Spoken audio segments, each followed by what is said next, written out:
Good evening. It's been on the drawing board for 15 years, but today one of the country's most eagerly anticipated road schemes moved a step closer. Yes, the Lower Thames crossing between Gravesend and Tilbury will become England's longest road tunnel when it's completed. And for the millions who regularly sit in traffic queues at the Dartford crossing, it will offer a quicker route in and out of the southeast. But despite those 15 years of consultation, not everyone's convinced it's the right location. And as Tony Green now reports, some aren't even sure the tunnel's needed at all. Here at Hull Farm in Essex, pupils from the appropriately named Woodland School are planting the first trees in what will become community woodland. The whole place was bought by National Highways, which plans to plant 1 million trees to counter the effects of a new tunnel under the Thames, taking traffic away from the Dartford crossing. It's a project that was first planned before these children were born, but this week passed a crucial milestone. We submitted our application last month. The planning inspectorate accepted it yesterday, and that then puts us into the formal planning process for the next 16 to 18 months, which at the end of a Secretary of State then makes a decision and we then proceed into construction.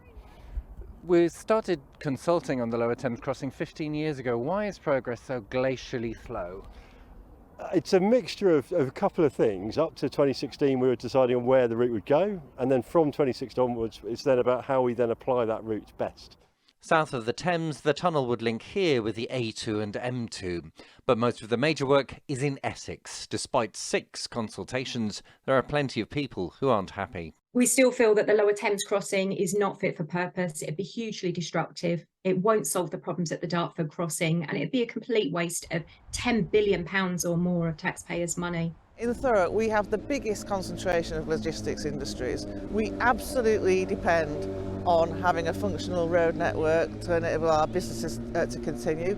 We've got the fastest growing port sector in the country, and frankly, National Highways design takes no account of that whatsoever. The MP has yet to convince colleagues in Whitehall or in local government.